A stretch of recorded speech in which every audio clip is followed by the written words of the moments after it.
Hello there, I'm JP. This is the Psychic Circle magical message board game. It's actually called that in the instruction book itself. It is a Ouija board. You can see by the hands. Hello Snowball, this is my cat Snowball. You can see by the hands on the board here. It's similar to a Ouija board except it's larger. It's a fold-out board and it is circular instead of having rows. Well, Snowball has made an appearance. Say hi to everybody, Snowball. Say hi. I bought this years back for about $15 from eBay or Amazon or something like that. It's a nice solid box. It's got a good booklet. It's got a thick booklet, glossy cover, color, two colors inside, red and black or blue. It has a little bit on rituals to open the board session, cleansing and protection, and it has a closing ritual, and it has information specific to the board, like the board has icons for the different astrological symbols, planets, air, earth, fire, and water, the elements, colors, some other iconography, and things like that. And it has a little bit on how the board works and what it usually means if it says this or that, or if the traveler goes into a certain motion or pattern and things like that. And that's actually what you need. You need somebody to actually help tell you a little bit of something about what the board is and how it works. The traveler, instead of the normal Ouija board traveler, is a clear acrylic one-piece solid thing. It's not very heavy, and it's not as big as the surface area of the regular fold style Hasbro Ouija board, but I think everybody can still get, probably 4 people can get their fingers on this, and I like that. I like the round. I made a Ouija board myself on cardboard and stuff a long time ago. I traced around pogs and slammers, if anybody remembers what those are. I made circles on a piece of cardboard, and I did it in a spiral, and I put letters and numbers in these different circles in the spiral and all that, and it worked really well for me.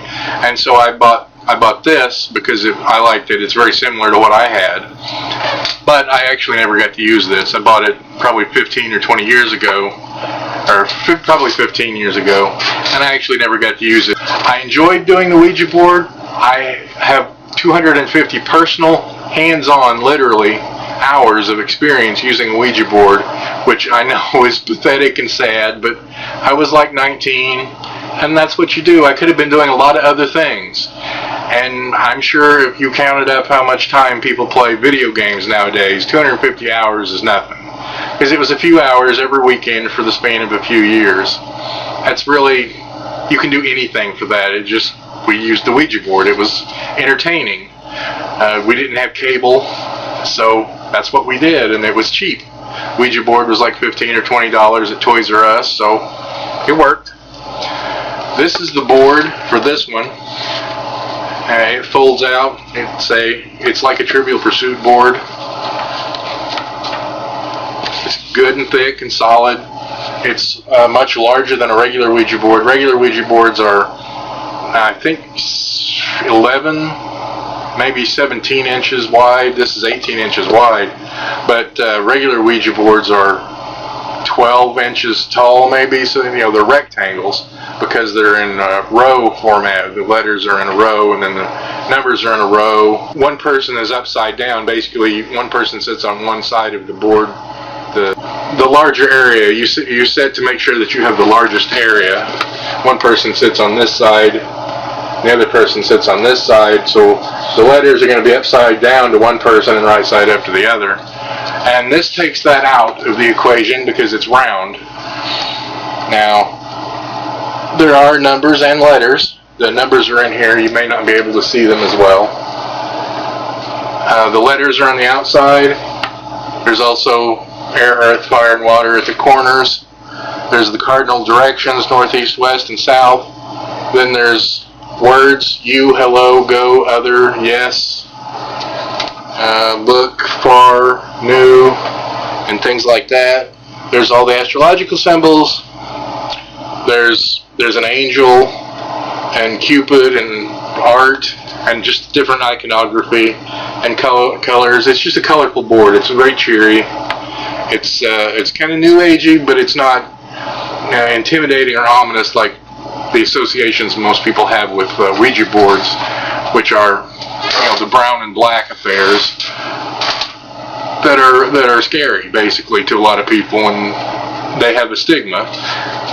Boards like this, like angel boards and things like that, talking boards, energy boards, they call them a lot of different things. Some even don't have a Z because supposedly a lot of evil spirits have Z's in their name, so if you don't have a Z on the board, then you're not going to get the evil spirits. I don't know, but that's what I've heard. But I like Ouija boards. I thought they were fun. I think they're interesting. They're a waste of time in that there's no physical or really useful outcome from using them, except obviously, like I said, it is entertaining. So I mean, they're a waste of time, like video games or listening to music is a waste of time. If you're enjoying it while you do it, great. Although I personally think that Ouija boards are actually educational. I am of a more skeptical mindset. I think Ouija boards work on the Ideomotor effect, which is the typically quoted scientific explanation for how they work. And you can learn a lot about people and yourself and personalities and physiology and psychology if you look at the Ouija board and how it works while you're using it, and the rest of your group. If you look at that all from a psychological standpoint, the people that were very ostentatious, very outgoing, very extroverted, those people always have better board results. It almost always works for them, and it usually works very strongly. If you've got 2 or 3 people like that on the board, it usually will really zoom around. People have their hands on it, and you've got some really strong, I'll call them senders. It's just people that for whatever reason, their personalities are bigger than life. It can zoom around, it can go off the board. People have to reset it. Sometimes it will go up onto people's stomachs and stuff. If the table's small, you still have a hold of it, but it'll fly off the table and off the board and things like that. As I said, I actually have not got to use this one, but I'm sure it would be the same thing. I don't believe it's spirits. I don't believe it's demons. I don't believe it's anything like that. I call, whenever you get results on a Ouija board, I call it a board personality, because it typically takes on an emulation of an actual personality. Usually. Sometimes you get random stuff and random answers and things like that, and you don't even know who you're talking to, but most of the time you'll actually get, I'll say individuals for lack of a better word. They actually tend to be sort of a patchwork of everybody using the board at the moment, and they're sort of clones of usually the stronger willed and more outgoing people that are using the board. They're kind of like a shadow of them, a shell or a mirror. It's not the same people. You can tell it's a different personality. You don't say, well, that's Joe, pushing the board, pushing the traveler on the board, because that's not what it is.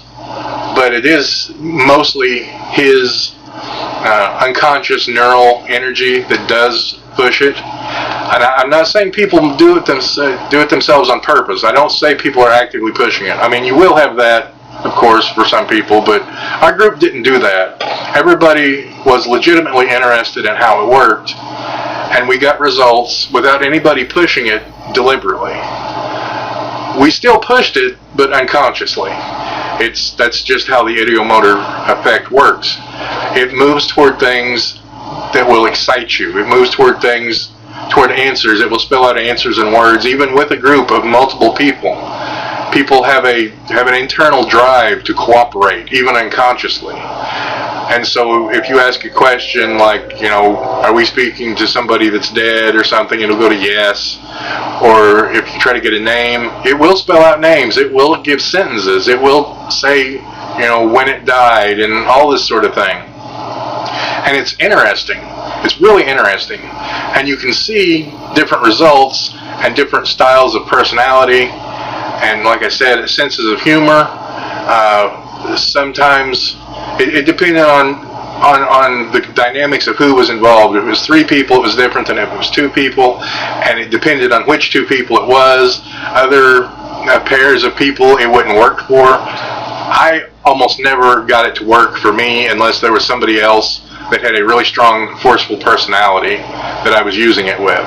Me and anybody that wasn't like that, it typically would never work. It just would sit there and you'd wait, and sometimes it might inch. I mean, really, it would just inch along. And it's because my personality was, I'm not an outgoing person. I believe people are even unconsciously active. If you want to go with the astrological explanation, Leos are a good example. Anybody that has a temperament where they're constantly doing something, where they're talking, they're being grandiose, they're explaining, they're orating. Salesmen, preachers, teachers, orators, public speakers, any people like that, they're almost certain to get results. Anybody in drama clubs, probably. Most artistic people, although I'm also artistic and sketch and stuff, and it didn't work for me. The more outgoing artistic, the vocal artists usually get results on these things. The other thing that I wanted to address was that there used to be, and there still is, there's people that say, or at least traditions, that you got different patterns. If you got different patterns on Ouija boards, that it meant different things. Like if you got the infinity symbol, the figure 8, that was evil. You had an evil spirit on the board. That's ridiculous. It's like a dream journal. Everything has a personal meaning, and it's subjective. There are certain things like the figure 8 and a lot of other basic primitive shapes and concepts that are universal, but they still may mean something individual to a person. They may mean something entirely different. The color red will mean something different to you, just like if it's in your dream, than it will to me. And the figure 8, I've seen, we had a particular spirit or board personality that supposedly was someone's spirit guide. Whenever we would use the board, the spirit guide you would know they were there because they would start this figure 8. That was their traditional way to announce their presence.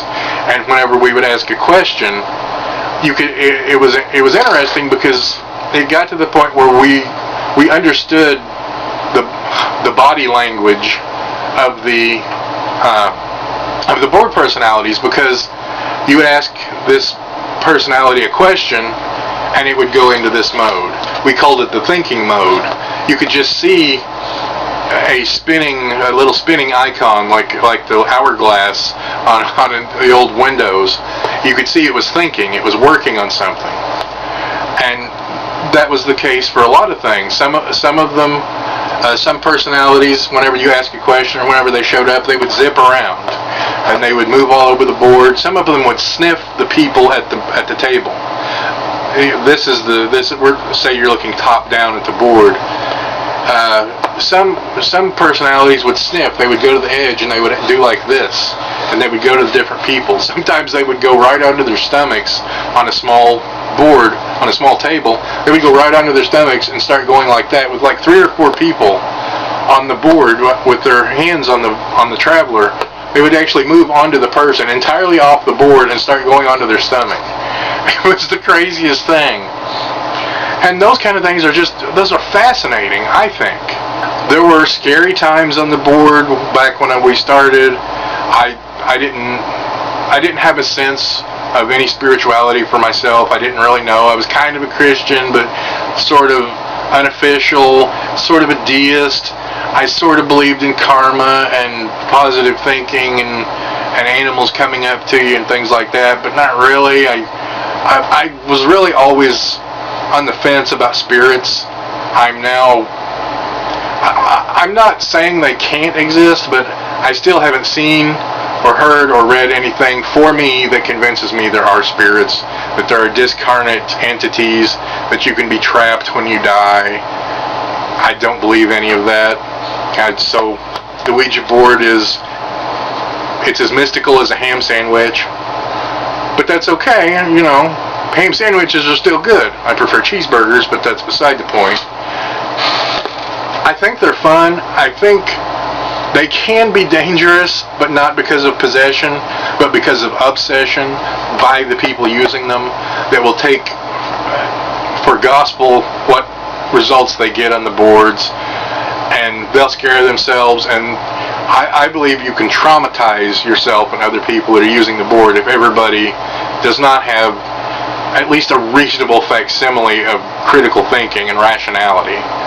Like I said, I got scared before. We had dark entities and things that made me not want to do the board, and sometimes we wouldn't do it, and sometimes we'd get we'd get a lot of blocking, and we'd get conflicts on the board supposedly of other evil spirits, and the spirit guides would fight them, and they would ask people to send them energy to help fight against the dark spirits, and it was all really entertaining. I recommend it.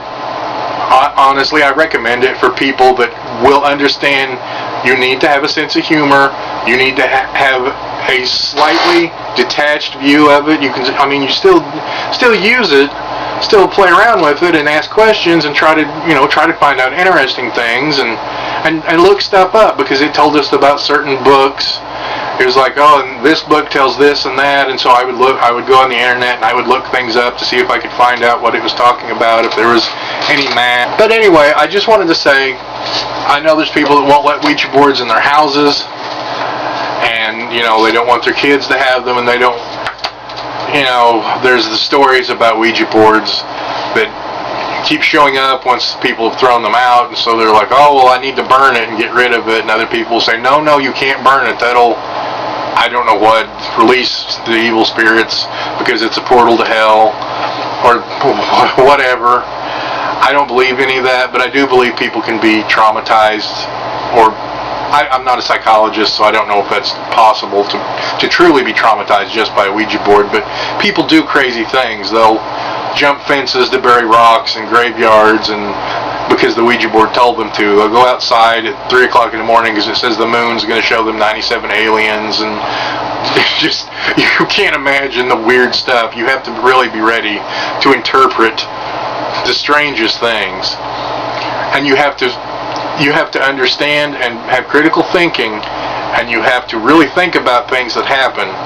Like the Ouija board for us speaks English. None of us really speak any other language, but sometimes it would spell things and we didn't understand them.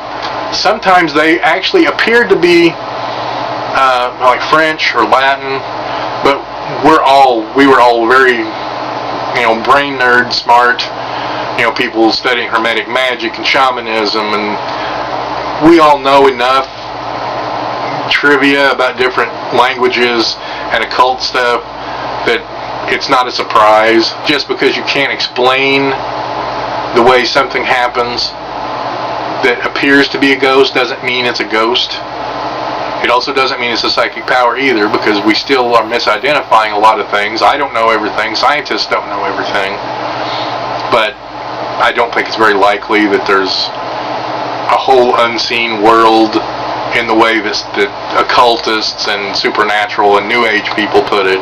I do think there's an unseen world, and I do think there's more we need to learn, but I think the real world is fascinating enough, and I don't feel like I'm cheated if there is no psychic powers, or if there is no such things as ghosts or aliens. I don't feel like I'm cheated because the world is still fascinating. and knowing the subtleties that do explain these things, that you can debunk paranormal stuff with, I think is awesome.